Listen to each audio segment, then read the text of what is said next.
In heaven.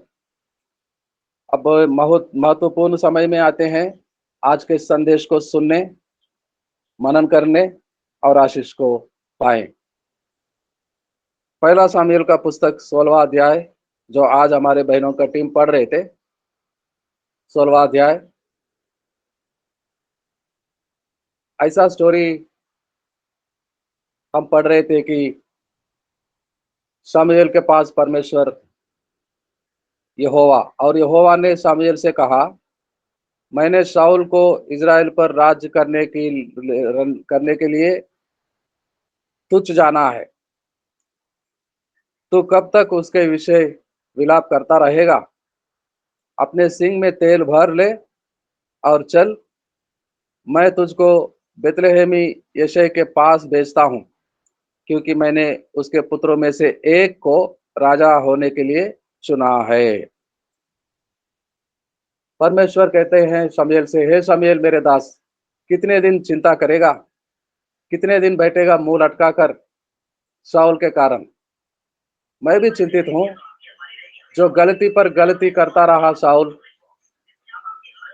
और मैंने भी सोचा, मैंने भी चुन लिया है, एक और राजा को इजरायली देश पर बनाओ। तो अभी चिंतित ना होना, तो खड़े हो जाओ और अपने सिंग में तेल को भरो, अनॉइंटिंग ऑयल, अभिषेक तेल को, और चलो बेतलहम में। और शमूएल का जवाब देखिए। शमूएल बोला, मैं कैसे जा सकता हूँ? यदि शाऊल सुन लेगा, मालूम पड़ेगा उसको, तो मुझे वो घात करेगा। अभी ऐसा हाल में आ गया है, ऐसी स्थिति में आ गया है, शमूएल का आना जाना, वो कहाँ जाता है, कौन से गांव में जाता है, सब अपने जासूस के लोगों के द्वारा पता करता है। क्योंकि शमूएल ने बताया था, देखो यहोवा ने तुझे चुना था राजा, अपनी निज प्रजा पर प्रधान बनाया था, लेकिन तेरे गलतियों के कारण अब यहोवा ने तेरे राज्य को निकाल कर तेरे घर से, तेरे परिवार से दूसरा किसी और को देगा। तो वो बताने पर शमूएल शाऊल से नहीं डरा। लेकिन ऐसा स्थिति हो गया कि शमूएल जहाँ रहता है घर में, वहाँ कहाँ से कहाँ जाता है, कौन आता है मिलने, वो सब जानकारी शाऊल को मिलती थी। यानी कि अपने लोगों को रखा था, जासूस लोगों को पता चलेगा शमूएल घर से निकल रहा है, यहूदा देश में जा रहा है, बेतलहम में जा रहा है, और बेतलहम यिशै के घर में जा रहा है, और यिशै के घर में उसके बेटों से मिलता है, उसके बेटों में से किसी एक बेटे को राजा चुनता है। तो गलतियां तो कर रहा था, परमेश्वर के इच्छा के प्रतिकूल काम कर रहा था। अभी वो परमेश्वर का काम को भी रोक लगाना चाहता था। अगर शमूएल जाता बेतलहम में तो वापस नहीं आता, उसको घात करता, मार भी सकता था। तो प्रभु ने उत्तर देता है, यहोवा ने कहा, एक बछिया साथ ले जाकर कहना कि मैं यहोवा के लिए यज्ञ करने को आया हूँ, यज्ञ करने के लिए आया हूँ। तो शमूएल प्रभु के दास अपने घर से निकलता और बेतलेहम को जाता। बेतलेहम में है वो दूसरा राजा, यिशै के पुत्रों में एक बेतलेहम में है। बेतलेहम में पहले से परमेश्वर के वचनों में समझा जाता है, बताया जाता है कि एक बहुत ही छोटा सा गांव है, बहुत ही छोटा। बेतलेहम में कभी यरूशलेम में आराधना के लिए, परमेश्वर को चढ़ाने के लिए रोटियां बनती थी। रोटियों का घर, रोटियों का घर होता था बेतलेहम। और वहां बोयज की परिवार, वो रूत की परिवार वहां रहता था। बेतलहम में बोयज बहुत बड़ा धनी व्यक्ति था और नेक इंसान था, धर्मी था। रूत को अपना पत्नी बनाता है, शादी करता है, नयोमी के घर में वारिस हो। और वहां उसका खेत भी होता था, बोयज का। और रूत वहां पर एक घर बनाकर रखा था बोयज ने। और उसी घर में रूत का बेटा उत्पन्न होता है, पैदा होता है।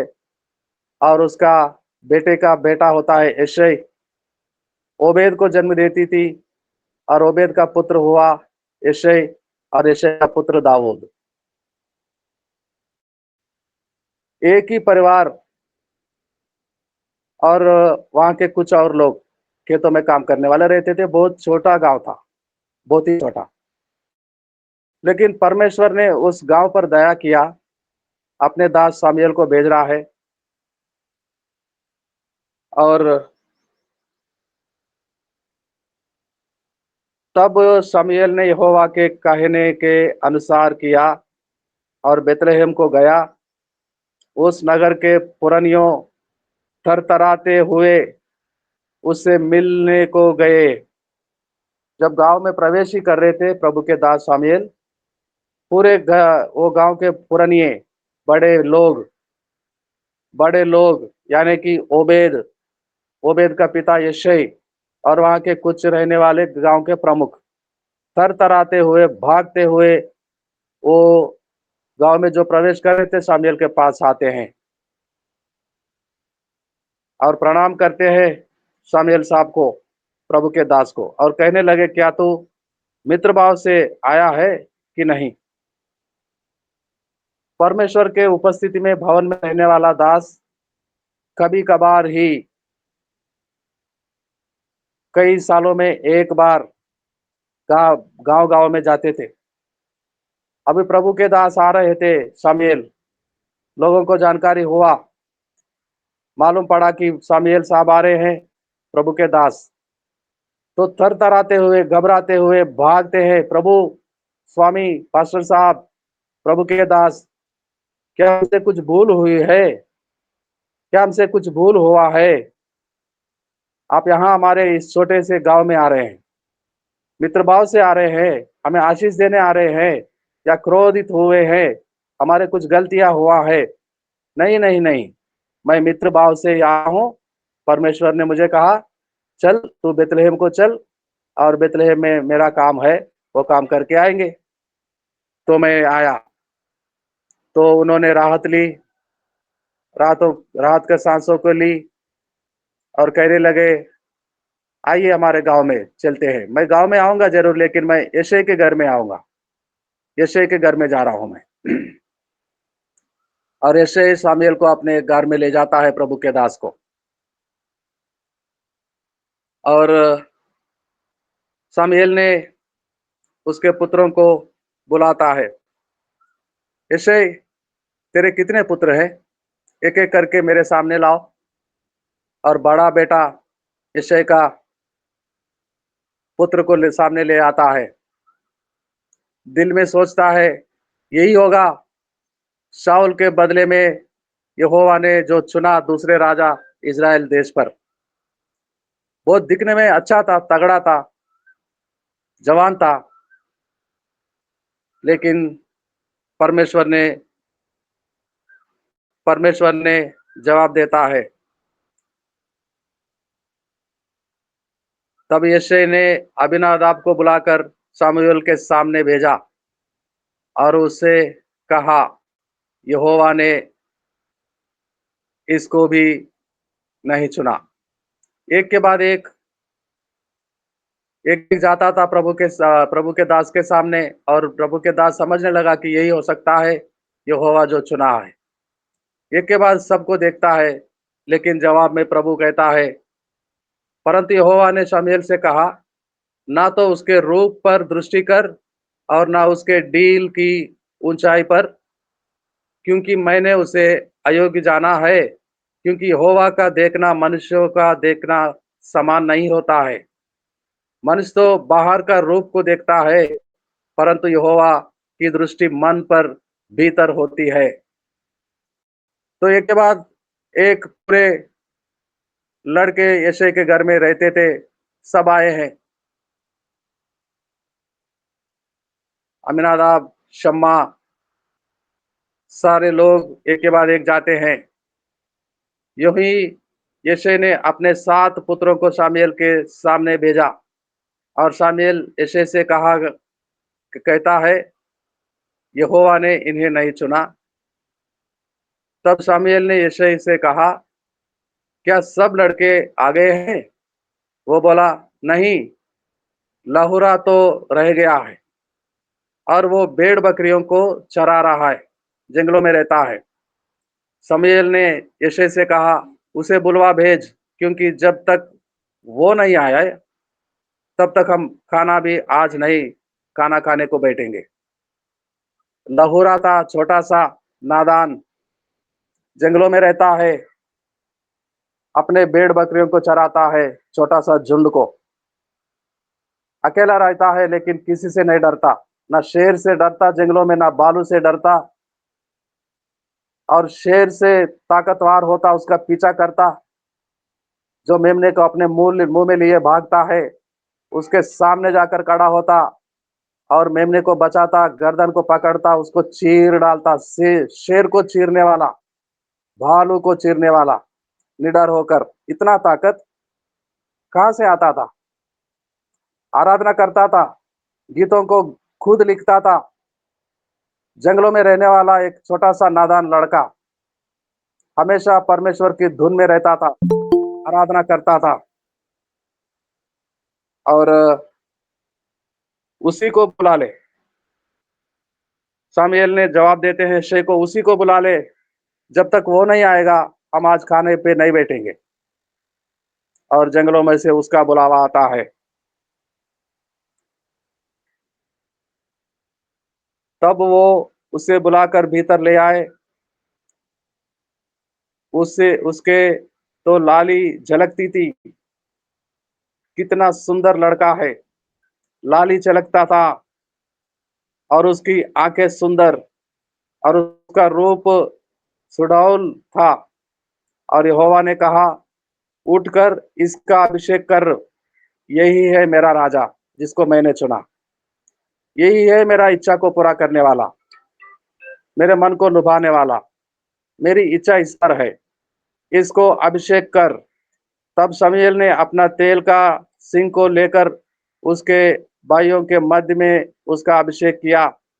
और उस दिन से लेकर भविष्य को यहोवा का आत्मा दाऊद पर बल से उतरता रहा। तब शमूएल उठकर रामा को चला गया। तो बेतलेहम को सुनाया गया, क्योंकि बेतलेहम के लोग, वो रूत के परिवार, बोयज के परिवार, परमेश्वर से भय मानने वाले थे। थरथरा रहे थे कि परमेश्वर के दास उनके घर में जाता है। परमेश्वर को आज्ञाओं को मानने वाले, भय मानने वाले। इसलिए उस गांव को परमेश्वर ने चुना है। उसका आने वाला राजा बेतलेहम से आएगा, उसी घर से आएगा जहां दाऊद का उत्पन्न हुआ था, पैदा हुआ था, बेतलेहम में। ये इस घटना के बाद सैकड़ों साल बाद में जो हुआ, यीशु मसीह के जन्म के बारे में किसी भविष्यवक्ता ने भविष्यवाणी सुना रहा था। मीका का पुस्तक, मीका भविष्यवाणी का पुस्तक है, 5वां अध्याय 2 वचन को पढ़ेंगे हम। मीका का पुस्तक, the book of Micah, chapter 5 and verse 2। Micah का पुस्तक 5वां अध्याय और 5 का 2।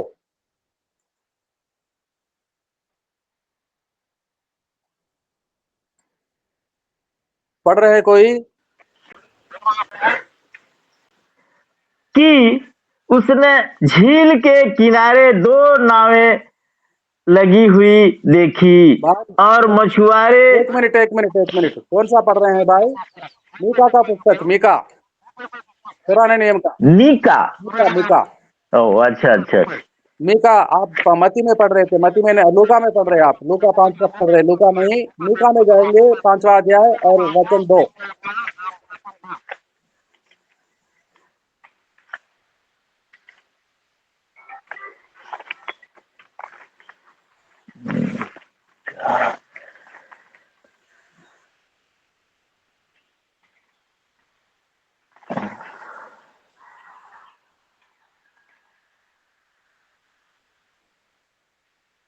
पढ़िए।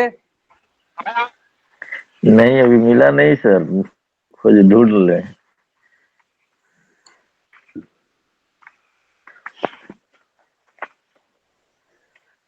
पहले नियम में होता है योना के पुस्तक के बाद और नाहूम के पहले। हे बेथलेहम, यस यस, पढ़िए प्रदीप जी। एप्राता, यदि तू ऐसा छोटा है कि यहूदा के हजारों में गिना नहीं जाता, तो भी तुझ में से मेरे लिए एक पुरुष निकलेगा जो इसराइलियों में प्रभुता करने वाला होगा, और उसका निकलना प्राचीन काल से वरन अनादि काल से होता आया है। आमीन। इस कारण यस, आमीन। तो आमेन। बेतलेहम एफ्राता अपने आप को छोटा समझते हैं। यहूदिया में सैकड़ों गांव है, प्रमुख शहर हैं, लेकिन तू छोटा नहीं है। अपने आप को मानते हैं, छोटा समझते हैं, लेकिन इजरायलियों में प्रभुता करने वाला राजा तुझी से ही निकलेगा। छोटा बेतलहम गांव से निकलेगा, एफ्राता से निकलेगा, क्योंकि यहाँ शाऊल के बदले में किसी जमाने पे राजा दाऊद का नियुक्त किया जा रहा है, राजा बन रहा है यहूदी और इजराइल देश पर। तो छोटा गांव सही था, छोटा गांव ही था बेतलहम एफ्राता, लेकिन परमेश्वर के इच्छा पूरा करने वाले लोग थे वहां पर। परमेश्वर से डरते थे, भय मानते थे, आज्ञाओं का पालन करते थे, और थरथराकर सब प्रभु के दास के पास गए थे। बोलते कि मित्र भाव से आ रहे हैं, हमें दंड देने आ रहे हैं कि आशीषों को लेकर आ रहे हैं? आशीषों को लेकर आ रहा हूं। और वो कितना आशीष, कितना बड़ा आशीष! इस छोटे से गांव से राजा निकलेगा, राजा, द किंग ऑफ इजराइल। राजा का निकलना इस छोटा सा गांव हो रहा है। कितने बड़े आशीष, कितने बड़े आशीष! कभी रोटियों का घर समझने लगे। परमेश्वर के भवन यरूशलेम में जो होता था, वहां परमेश्वर को चढ़ाने के लिए यहाँ से रोटी बनाकर भेजते थे वहां पर। और उस गांव पर प्रभु की दया आया है। उसी गांव का एक सुंदर सा लड़के को राजा बनाने के लिए परमेश्वर ने निर्णय ले लिया है।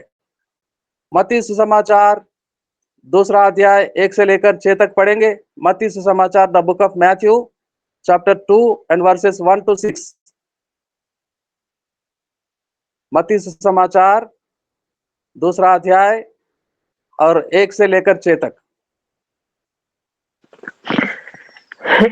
हेरोदेस राजा के दिनों में जब यहूदिया के बेतलहम में यीशु का जन्म हुआ, तो पूर्व से कई ज्योतिषी यरूशलेम में आकर के पूछने लगे, यहूदिया का राजा जिसका जन्म हुआ है कहाँ है? क्योंकि हमने पूर्व में उसका तारा देखा है और उसको प्रणाम करने आए हैं। यह सुनकर हेरोदेस राजा और उसके साथ सारा यरूशलेम घबरा गया। तब उसने लोगों के सब प्रधान याजकों और शास्त्रियों को इकट्ठा करके उसने पूछा, मसीह का जन्म कहाँ होना चाहिए? उन्होंने उससे कहा, यहूदिया के बेतलहम में, क्योंकि भविष्यवक्ताओं के द्वारा यों लिखा है कि हे बेतलहम, तू जो यहूदा के देश में है, तू किसी भी रीति से यहूदा के अधिकारियों में सबसे छोटा नहीं, क्योंकि तुझ में से एक अधिपति निकलेगा जो मेरी प्रजा इस्राएल की रखवाली करेगा। आमीन, आमीन, आमीन। इजराइल की रखवाला करने वाला वो राजा, वो मसीह इसी गांव में से उत्पन्न होता है जो छोटा समझते थे कहीं किसी जमाने में। वो छोटा सा गांव जहां परमेश्वर के भवन में चढ़ाने रोटियां बनती थी कभी। वो छोटा सा गांव मोयाबीन लड़की विधवा होकर अपने सासू माँ के साथ उस बेतलेहम को गांव को जाती है और कहती है, तेरे लोग ही मेरे लोग होंगे, तेरे खुदा मेरा खुदा होगा। मेरी माँ, मुझसे अलग नहीं करना, तुझसे अलग नहीं करना मुझे, और कहना नहीं कि मैं अपने गांव को चला जाऊं। मैं नहीं कहीं कहीं नहीं जाऊंगी। जहां तू मिट्टी में मिलेगी, वहां मेरा भी मिट्टी में मिलना होगा। अब मृत्यु ही हम दोनों को अलग करेगा। और उसी रूत के घर में राजा दाऊद का जन्म होता है, और उसी छोटा सा गांव से मसीहा का निकलना, यीशु मसीह का जन्म होना। अपने आप को छोटा समझने वाले मेरे भाई बहन, प्रभु के दास दासी, छोटे तो है, लेकिन प्रभु की इच्छा पूरा करने वाले यीशु मसीह के जन्म तुम्हारे अंदर हुआ है। यीशु मसीह के सुसमाचार को सुनाने का वो बड़ा नेक काम जो संसार में सबसे बड़ा होता है, वो काम मिला है हमें। We are not ordinary people. लोग समझते हैं हमको छोटा, हम भी मानते हैं हम बहुत छोटे हैं, लेकिन हमारे पास इतना बड़ा काम मिला है जो संसार वालों को नाश होने से बचाता है। उद्धार को प्रचार करते हैं, सुसमाचार को। जो आज के प्रधानमंत्री को सौभाग्य नहीं है, देश विदेशों में राजाओं के पास ऐसा सौभाग्य नहीं है कि जो हम करते हैं, ये काम को यीशु मसीह के सुसमाचार को बताने। बहुत ही सुंदर भजन गा रही थी विक्टोरिया बहन। भूले भटके थे, भूले भटके थे हम, जाते तो कहाँ जाते, किसी ने बताया कि मसीह यहाँ है। हाँ, कहाँ जाते हम? पूरब देश के वो 3 ज्योतिषी यरूशलेम में जाते हैं और पूछते, सवाल करते, वो राजा कहाँ है? यहूदियों का राजा जन्मा है, कहाँ है? वो समझते वो ज्योतिषी थे, बुद्धिमान थे, ज्ञानी थे, ले वो समझते थे कि राजा का जन्म राज घराने में होगा, यरूशलेम में होगा। लेकिन वो समझ नहीं पा रहे थे कि एक छोटा सा गांव में उसका जन्म होगा। वो समझते थे राजा राजा के घर में होगा, यरूशलेम में होगा। लेकिन यरूशलेम में कैसा होगा? भविष्यवाणी की गई थी, हे बेतलहम एफ्राता, तू यहूदा के गांव में सबसे छोटा हो सकता है, लेकिन मेरे प्रजा को प्रभुता करने वाला वो राजा तेरे घर से निकलेगा, इसी गांव से निकलेगा। तो जाते तो कहाँ जाते हम? भूले भटके हुए लोग। किसी ने बराबर सुनाया उसी यीशु मसीह के सुसमाचार को, और हमने मान लिया, ग्रहण कर लिया, और वो काम लोगों को सुनाने के लिए, लोगों तक लेके जाने के लिए, वो काम करने के लिए प्रभु ने हमें चुना है। जानते हैं प्रभु किस काम के लिए चुना है आपको? जानते हैं शाऊल के होते हुए भी दाऊद को क्यों चुना था? शाऊल परमेश्वर के इच्छा के विरोध में काम करता था, गलती पर गलती करता था।